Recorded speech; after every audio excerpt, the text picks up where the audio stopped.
मेरे तमाम बुजुर्ग बैठे हैं, नौजवान साथी बैठे हैं और तमाम ऐसे घर भी हैं जहां मेरी माओ बहनों तक मेरी आवाज पहुंच रही है। मैं चाहता हूं अगले 20 मिनट का वक्त है, उस 20 मिनट में मुझे संजीदगी से सुने। मैं सैकड़ों किलोमीटर का सफर तय करके आपसे कुछ संजीदा गुफ्तगू करने आया हूं। मेरी नई नस्लों, बहुत जिंदा दिल लोग हैं आप, मैं आपकी जिंदा दिली को सलाम करता हूं। ये खास तौर से जो नई नस्ल यहां खड़ी है, यही हिंदुस्तान का और तेलंगाना का मुस्तकबिल तय करेगी। मैं इस नई नस्ल को सलाम करता हूं। आने वाली 20 नवंबर को आपको अपने घरों से बाहर निकलना है और तेलंगाना के मुस्तकबिल का फैसला करना। जुबली हिल्स वालों, ये इलेक्शन सिर्फ असेंबली का इलेक्शन नहीं है। अगर ये सोचते हो कि 30 नवंबर को अपने घर से निकलोगे और ईवीएम की कतारों में लगोगे और एक एमएलए चुनोगे तो गलतफहमी के शिकार हो। दरअसल ये इलेक्शन जो है वो सिर्फ तेलंगाना के असेंबली का इलेक्शन नहीं है, ये आने वाली 2024 का सेमीफाइनल है। ये इलेक्शन तय करेगा कि आने वाले 2024 में दिल्ली की गद्दी पर गांधी को मानने वाले बैठेंगे या नाथूराम गोडसे को मानने वाले बैठेंगे। ये इलेक्शन बहुत अहम इलेक्शन है। बहुत संजीदगी से सुनना मेरी बातें मेरे भाइयों। मैं आपका हमउम्र हूं, आप जैसा हूं आपके बीच में खड़ा हूं। ये बातें मैं इस बुनियाद पर कह रहा हूं कि मैं देश की सबसे बड़ी पार्लियामेंट में, राज्यसभा में बैठता हूं। मैंने देखा है वहां साजिशें कितनी बड़ी हैं, आप अंदाजा भी नहीं लगा सकते। 2024 के बाद इस मुल्क में इलेक्शन होगा या नहीं होगा, इसके बारे में भी कोई सही राय जाहिर नहीं कर सकता। हुकूमत के इरादे बहुत अच्छे नहीं है। मैं इसलिए आपसे कहना चाहता हूं जुबली हिल्स वालों कि आपको एक शानदार जानदार कैंडिडेट दिया है कांग्रेस पार्टी ने। एक ऐसा इंसान आपको कैंडिडेट बना के दिया है जो किसी तारुफ का मोहताज नहीं है। हमारी आपकी जब पैदाइश भी नहीं रही हुई होगी शायद, उस दौर में भी जब टीवी चैनलों पे हैदराबाद का नाम आता था तो अजहरुद्दीन के नाम के साथ आता था। न जाने कितने मौके अजहरुद्दीन साहब ने हमको आपको फराहम किए हैं कि जब टीवी चैनलों पे हमने आपको उनको कप्तानी करते देखा तो हमें ऐसा लगा कि अजहरुद्दीन वहां ग्राउंड पे नहीं खड़े हैं, हम खड़े हैं। हमारा नुमाइंदा वहां पर 50, 60, 70 करोड़ लोगों की नुमाइंदगी करते हुए वहां पे खड़ा है। अजहरुद्दीन साहब कितने अच्छे बल्लेबाज हैं ये तो आप जानते ही हैं, लेकिन कितने अच्छे फील्डर हैं ये बात तो आपको पता ही है ना। मेरा मानना है कि जितने अच्छे बल्लेबाज हैं उससे 100 गुना बेहतर फील्डर हैं। और अब बीआरएस को पता है कि अजहरुद्दीन बहुत अच्छे फील्डर हैं, इसलिए उनकी फील्डिंग लगाने की कोशिश की गई। वो जानते हैं कि अजहरुद्दीन साहब जीतेंगे तो सिर्फ एमएलए नहीं रह जाएंगे, तेलंगाना की हुकूमत में बड़े मजबूत पोर्टफोलियो के साथ कैबिनेट मिनिस्टर बनेंगे, ये बात वो जानते हैं। और जुबली हिल्स वालों किसी झांसे में मत रहना। मैं खम्मम से लेके, वारंगल से लेके, करीमनगर से लेकर के, कामारेड्डी से लेकर के, तांडूर से लेकर के पूरे तेलंगाना में कैंपेन करता हुआ घूमता हुआ आज यहां पहुंचा हूं। एक तरफ से कांग्रेस की हुकूमत बन रही है, कोई ताकत कांग्रेस की सरकार बनने से नहीं रोक सकती। आपसे कहा 12% रिजर्वेशन देंगे, उधर नरेंद्र मोदी ने कहा 15 लाख देंगे, वो भी जुमला था और ये 12% भी जुमला ही है। मैं तो देख रहा था किसी इलेक्शन कैंपेन का कोई प्रोग्राम था, केसीआर माइक पर खड़े हैं, सामने आप जैसा कोई जज्बाती लड़का खड़ा हुआ, उसने कहा बताओ मेरे 12% का क्या हुआ। तो क्या मगरूरियत की बात की उस इंसान ने, कहा बैठ जाओ तुम्हारे बाप को बताएंगे। ये जबान आपके वोटों की ताकत से चीफ मिनिस्टर बनने वाले ये जबान इस्तेमाल करेंगे और जुबली हिल्स खामोश रहेगा। बीआरएस के एक नेता है भोले भंडारी टाइप के, वो कहते हैं कि हजरत उमर फारूक रज़ियल्लाहु अन्हु के बाद कोई इंसाफ पसंद नेता हुआ तो केसीआर हुए। ये जबान कहां हजरत उमर फारूक रज़ियल्लाहु अन्हु और कहां ये ये मगरूरियत की बात। केटीआर कहते हैं कि हम अल्लाह से लड़ जाएंगे, इतना गुरूर नहीं ना, आज सही कल जरूर टूटेगा, गुरूर किसका रहा है गुरूर टूटेगा। बीआरएस जानती है कि अकेले दम पर अजरुद्दीन साहब को नहीं हरा सकती, इसीलिए जानते हैं क्या किया गया है, एक साजिश की गई है कि आपके वोट तकसीम कैसे हो सके, बंट कैसे सके। इस साजिश के तहत कोशिश किया गया है कि वोटों का बंटवारा हो सके। लेकिन जुबली हिल्स वालों, बड़ी संजीदगी से मेरी बात सुनना। पहले तालीम से तुम मोड़ दिए जाओगे, फिर किसी जुर्म से तुम जोड़ दिए जाओगे, हाथ से हाथ की जंजीर बनाकर निकलो, वरना धागे की तरह तोड़ दिए जाओगे। अजरुद्दीन साहब, इसमें कोई तो राय नहीं कि निहायत ही शरीफ आदमी है। मैं इस बात की जमानत लेता हूं, मैं इस बात की गवाही देता हूं कि मैंने आज तक सियासत में अजरुद्दीन साहब से शरीफ आदमी नहीं देखा है। लेकिन जुबली हिल्स वाला एक बात सोचना कि अजरुद्दीन साहब जैसा शरीफ आदमी भी नहीं बर्दाश्त हो रहा है, उनको भी हराने के लिए साजिशें की जा रही। एक मुसलमान नेता भी खड़े नहीं होने देना चाहते आप, उसके खिलाफ भी बंटवारा करने के लिए कैंडिडेट डाल देंगे। वो बेचारे फराज साहब शरीफ आदमी है, वो भी शरीफ आदमी है, मैं जानता हूं, उनके भी 2-4 करोड़ खर्च करवा दी, अपनी सियासत बनाने के चक्कर में बेचारे अपने आदमी की बलि ले रहे हैं। मेरे भाई, मैं आपसे ये कहना चाहता हूं कि पिछले 5-6 दिनों में इलेक्शन बदल चुका है, इलेक्शन बदल चुका है, हवा का रुख बदल रहा है। हवा के बदलते हुए रुख को पहचानिए, हवा के बदलते हुए रुख को पहचानिए। चराग देख के मेरे मचल रही है हवा, कई दिनों से बहुत तेज चल रही है हवा। बना रहे थे जो किस्से मेरी तबाही के, उन्हें पता ही नहीं रुख बदल रही है हवा। हवा बदल रही है सूबे की। मैं बताता हूं, इस हवा बदलती हुई हवा को जानते हैं सबसे पहले कौन पहचानता है? पुलिस के लोग पहचानते हैं, सूंघ लेते हैं वो बदलती हुई हवा के रुख को। ब्यूरोक्रेसी पहचानती है, ऑफिसर्स पहचानते हैं।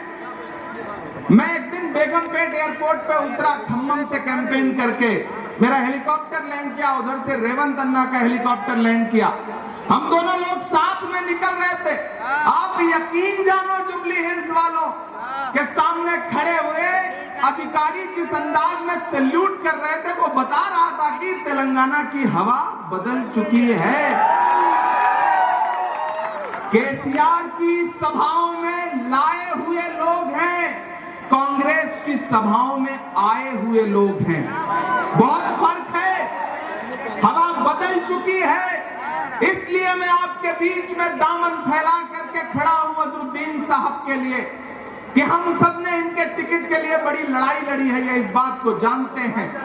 कांग्रेस पार्टी ने एतमाद जताया और ये सोचा कि अजरुद्दीन जैसा एक नेक शरीफ आदमी आपके बीच में आपका नुमाइंदा बनके जब असेंबली में पहुंचेगा तो हम उसे वापस पलटा करके आपके बीच में एक ताकतवर मिनिस्टर बना करके वापस भेजेंगे, तो इस इलाके की खिदमत हो सकेगी। 10 साल में आपके एमएलए ने क्या दिया?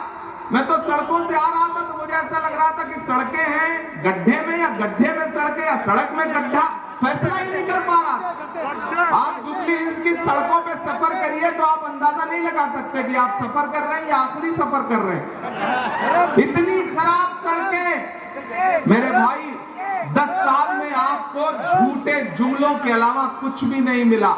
मेरा मानना है कि इस देश में नरेंद्र मोदी को झूठ बोलने के मामले में कोई टक्कर दे सकता है तो सिर्फ केसीआर दे सकते हैं और कोई नहीं दे सकता। दोनों बला के झूठे हैं, मैं यहां खड़ा होकर कह रहा हूं, बला के झूठे हैं दोनों। आखिर आते आते आपकी चौखट पे आ गए हैं ना, केटीआर फिर रहे हैं आपकी गलियों में, मस्जिदों के बाहर बाहर फिर रहे हैं। आखिर तक केसीआर साहब हो सकता है रुमाल निकाल के रोने भी लगे। वो पिछले दिनों मोदी जी भी एक सभा में ऐसे ही रुमाल निकाल के अपने आंसू पोंछने लगे, तो मुझसे एक पत्रकार ने कहा, इमरान साहब आप क्या कहेंगे? मैंने कहा भाई वो किसी का शेर है कि वो अब तिजारती पहलू निकाल लेता है, मैं कुछ कहूं तो तराजू निकाल लेता है, मैं इसलिए भी तेरे फन की कद्र करता हूं, तू झूठ बोल के आंसू निकाल लेता है। ये झूठे लोग हैं, इन्होंने आपसे वादा किया कि आपको डबल बेडरूम मिलेगा।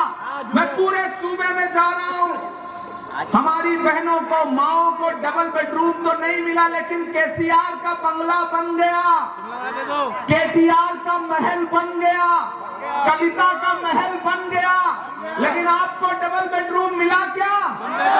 मिला क्या? मिला क्या? नहीं मिला ना। शादी मुबारक स्कीम की बात की, शादी मुबारक स्कीम की बात की, और ये बताया कि गरीब बच्चियों की शादी के लिए पैसा मिलेगा। बच्चियों को तो नहीं मिला, बिचौलियों को जरूर मिल गया जो बीच में खाने वाले थे।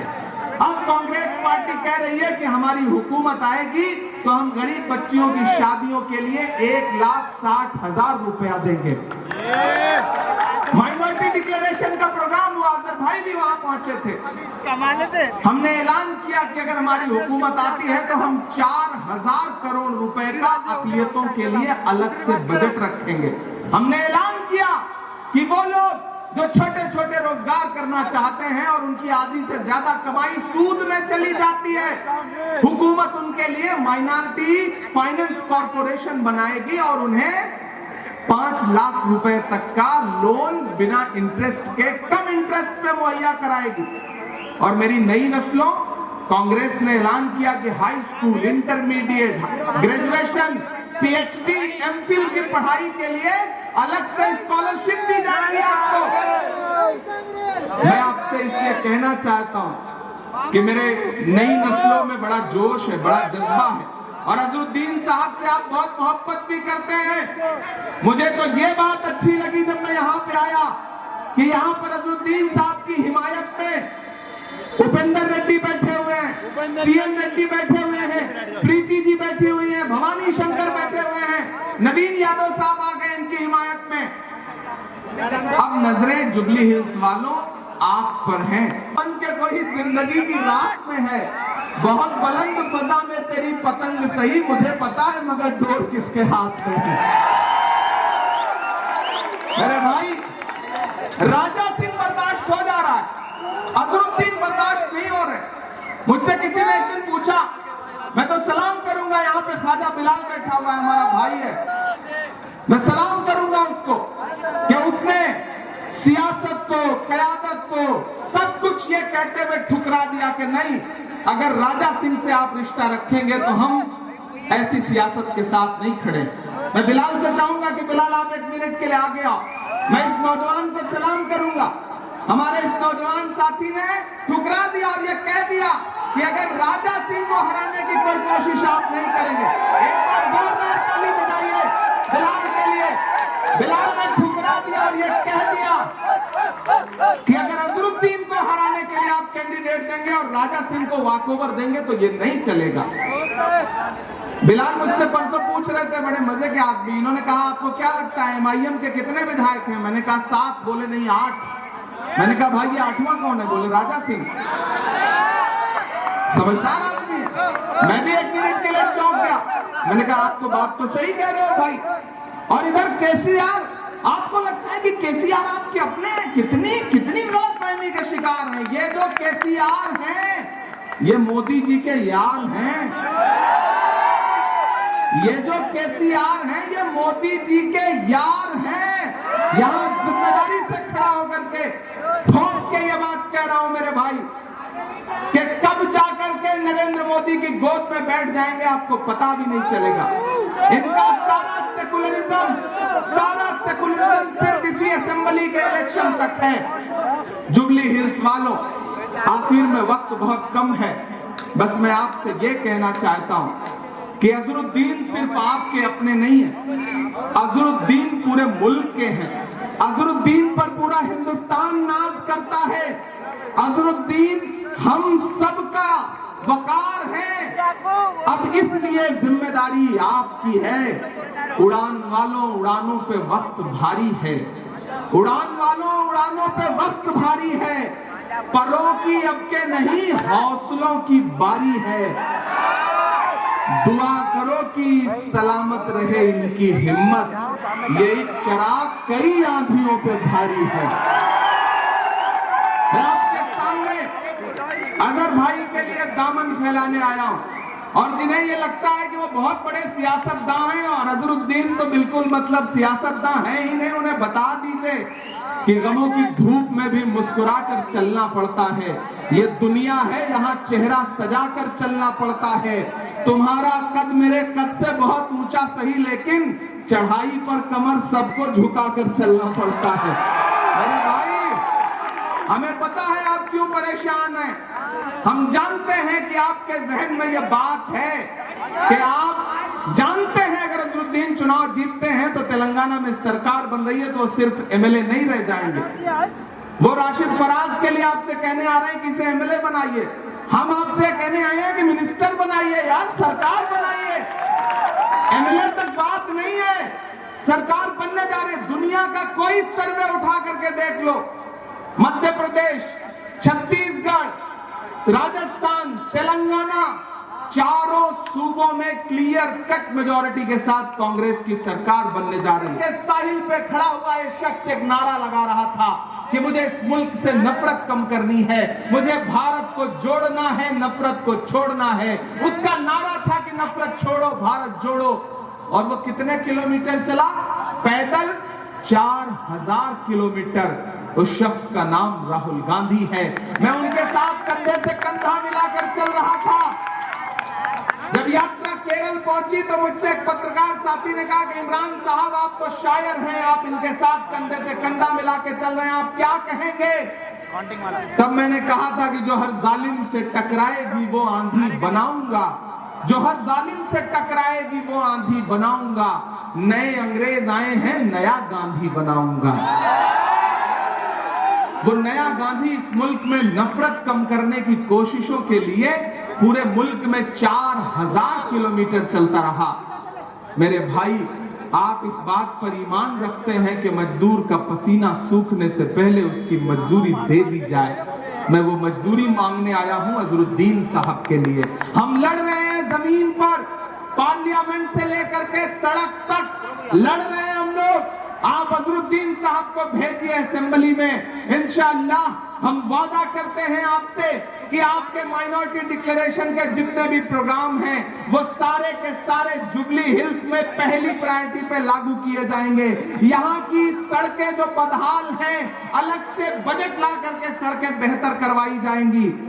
मेरे भाई, लोग आएंगे आपको बताएंगे कि अजहर भाई तो मुरादाबाद गए थे, यहाँ गए थे, यहाँ बर्बाद किया, ये किया, वो किया।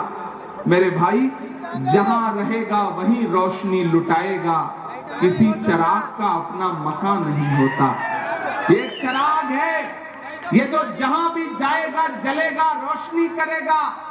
आज आप आकर के सिर्फ और सिर्फ बीआरएस को जिताने के चक्कर में चाहते हैं कि मुसलमानों का थोड़ा वोट जो है वो एमआईएम ले ले और अजहरुद्दीन हार जाए। तो मैं जानता हूं कि ये जुबली हिल से यहाँ रहने वाले लोग दानिश्वर लोग हैं। ये किसी के झांसे में नहीं आएंगे, केसीआर के 10 साल के झूठ के झांसे में नहीं आएंगे। 10 साल में कुछ नहीं मिला, शादी मुबारक स्कीम नहीं मिली, डबल बेडरूम नहीं मिला, 12% रिजर्वेशन नहीं मिला। जुबली हिल्स वालों, 77,000 एकड़ जमीनें हुआ करती थी आपके तेलंगाना में औकाफ की। 77,000 एकड़, तकरीबन 60,000 एकड़ जमीनें या तो लूट ली गई या बेच दी गई। आज केसीआर से सवाल करो तो जो वक्फ बोर्ड का ऑफिस है उसमें ताला लगा दिया गया है। आप सवाल भी नहीं पूछ सकते, कागजात भी नहीं देख सकते। मेरे भाई, ये जो कार है ना, ये रात में जा करके या तो नागपुर की चौखट पर रुकती है या नरेंद्र मोदी की चौखट पर रुकती है। हम जानते हैं अब उस कार से उतरने का वक्त आ चुका है, क्योंकि उसके चारों टायर पंक्चर हो चुके हैं। चारों टायर पंक्चर हो चुके हैं। मैं पूरे बस एक ही सदाएं, एक ही नारा सुनाई पड़ रहा है। कौन सा सुनाई पड़ रहा है? कैसे वो जो नारा सुनाई पड़ रहा है, मैं तो उसे एक नज्म में बदलता हूँ। तो तेलंगाना की है यही पुकार। उधर जो पीछे लोग बैठे हैं अभी फैसला नहीं कर पा रहे कि क्या करना है, मंजा पकड़ के रखना है कि पंजा पकड़ के रखना है, अभी फैसला नहीं कर पा रहे। मैं उनको भी शामिल करता हूँ कि अब तो तेलंगाना की है यही पुकार। Bye bye KCR, bye bye KCR. भाई आप भी डालो कोई कर दे कि अब तो तेलंगाना की है यही पुकार। Bye bye KCR, bye bye KCR. बंद करो झूठ का ये अपना कारोबार। Bye bye KCR, bye bye KCR.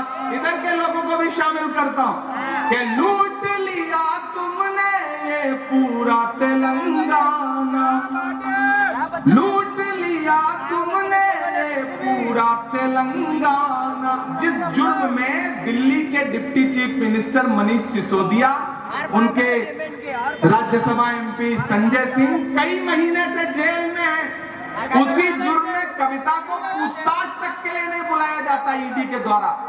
ये रिश्ता क्या कहलाता है? कभी सोचा आपने कि लूट लिया तुमने ये पूरा तेलंगाना, झूठ मूठ का बनाओ ना बहाना। माला माल हो गए सब तेरे रिश्तेदार। Bye bye KCR, bye bye KCR. अब तो तेलंगाना की है यही पुकार। Bye bye KCR, bye bye KCR. आखिरी बात तो बोलता हूं कि अब नहीं चल पाएगी मोदी जी से यारी।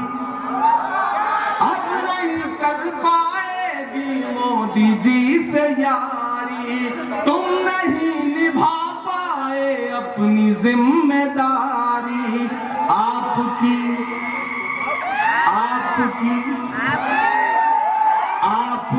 ये कार अब तो हो गई बेकार। Bye bye KCR, bye bye KCR. बंद करो झूठ का ये अपना कारोबार। Bye bye KCR, bye bye KCR. Jubilee Hills वालों, आखिर में बस आपसे इतना कहता हूं कि ये लड़ाई बहुत अहम है और इस बड़ी लड़ाई में आपको बहुत समझदारी से काम लेना है। आपको लोग डराने आएंगे। मैंने सुना जो अजहर भाई के साथ नौजवान साथी इनके साथ घूम रहे हैं, उनको डराने की कोशिशें की जा रही हैं। मेरे भाई, मुनव्वर साहब का एक शेर है कि मुसलसल दुश्मने जां की निगहबानी में रहना है। जहां घड़ियाल रहते हैं उसी पानी में रहना है। डरना नहीं है। ये इलेक्शन तक आने वाले 4-5 दिन और डराने वाले हैं, क्योंकि 5 दिन की ही बची है इनकी सरकार। Bye bye KCR, bye bye KCR. अब तो तेलंगाना की है यही पुकार। Bye bye KCR, bye bye KCR.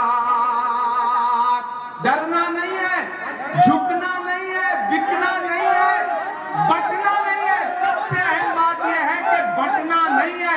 यहाँ सुबोध हरिद्वार मेरा साथी बैठा है, अहमद साहब बैठे हैं, हामिद मीर साहब आए हुए हैं, मुनव्वर राना साहब की साहबजादी यहाँ पे बैठी हुई हैं।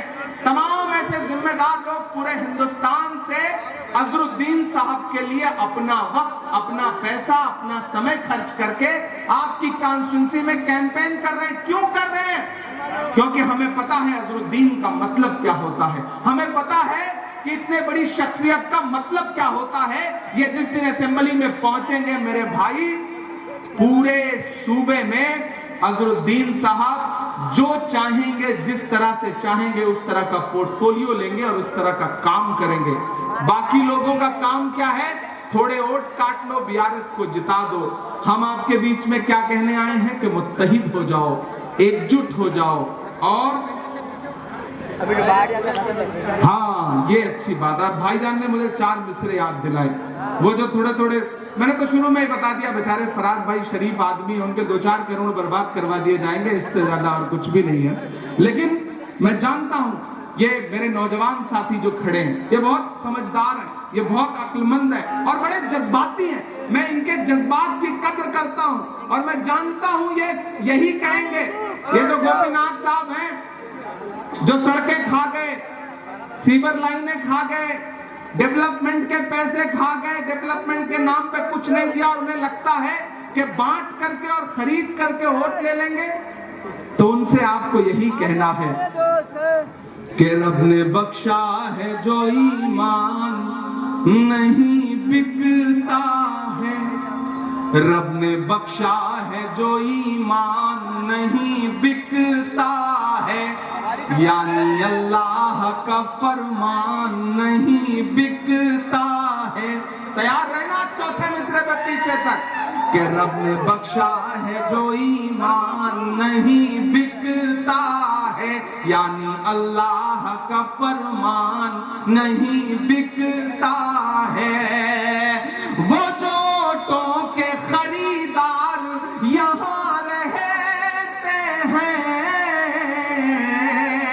उनसे कहना कि मुसलमान नहीं बिकता है, नहीं बिकता है। और साजिश करने वालों, कितनी भी साजिश कर लो, इमरान प्रतापगढ़ी अपने बड़े भाई के लिए दामन फैला के यहाँ खड़ा है और ऐलान ये कह रहा है कि दायरे में सिमट के आएगा। यहां से वहां तक तैयार रहना। जिन्होंने अब तक हाथ नहीं खोला, मैं उन्हें भी कसम देता हूं, आपका ये जज्बा अजरुद्दीन साहब को ताकत देगा, हिम्मत देगा, हौसला देगा कि दायरे में सिमट के आएगा, हर रवायत से हट के आएगा। आंधियों को जरा खबर कर दो, तैयार रहना, आंधियों को जरा खबर कर दो, शेर वापस पलट के आएगा, शेर वापस पलट के आएगा। अजरुद्दीन साहब को दिया गया एक वोट, राहुल गांधी को मिलेगा, रेवंत रेड्डी को मिलेगा, मल्लिकार्जुन खड़गे को मिलेगा, प्रियंका गांधी को मिलेगा और इमरान प्रतापगढ़ी के ऊपर पर्सनल एहसान होगा आपका। मैं आपसे वादा कर रहा हूं कि आपके मसलों पर मैं उधर देश की सबसे बड़ी पार्लियामेंट में लड़ूंगा तो अजरुद्दीन यहाँ असेंबली में लड़ेंगे। दोनों भाई मिल करके जुबली हिल्स के लिए अपनी सरकार से लड़ करके काम करवाने की कोशिश करेंगे। मैं आपको बहुत आपका शुक्रिया अदा करते हुए आखिर में आपसे ये कह रहा हूं कि हम सबके आने की लाज रखिए, एकजुट होइए। ये इलेक्शन अकेले अजरुद्दीन साहब नहीं लड़ सकते जब तक ये नई नस्लें इस इलेक्शन को अजरुद्दीन बन के नहीं लड़ेंगी। आज से अजरुद्दीन बन जाइए, अपने दोस्तों को, रिश्तेदारों को, नातेदारों को सोशल मीडिया पे, फेसबुक पे, व्हाट्सएप पे, इंस्टा पे, यूट्यूब पे हर जगह समझाइए, उन्हें बताइए कि अजरुद्दीन एक नायाब हीरा है हैदराबाद के लिए और उसे बचा करके, उसे सहेज के रखने की जिम्मेदारी जुबली हिल्स वालों की है। बहुत शुक्रिया, बहुत अच्छा लगा आपके बीच में आके। इंशाल्लाह आप अजरुद्दीन साहब को जिताइए। मैं आपसे वादा करता हूं कि जीतने के बाद जीत का जश्न मनाने के लिए फिर आपके बीच में आऊंगा, आपका शुक्रिया अदा करूंगा, आपको ढेर सारी शायरी भी सुनाऊंगा। मेरे नौजवान साथियों, एक बार हाथ उठा के अजहर भाई को एहसास दिलाइए कि आप मुलाकात के साथ करें। एक एक हाथ जो बीच में नहीं उठा, वो हाथ भी उठना चाहिए। एक एक हाथ अजहर भाई के समर्थन में उठा है। हम सलाम करते हैं आपकी मोहब्बत को। बाय बाय, और जोर से नारा लगे, पहुंचाइए उनके कान तक। अरे bye bye, bye bye, bye bye, bye bye, bye bye. बहुत शुक्रिया, बहुत मोहब्बत। अजहर भाई अभी ज्वाइनिंग है, बच्चे ज्वाइन करना चाहते हैं जल्दी लेके आइए। जल्दी आओ बच्चों, तो ज्वाइन हो रही।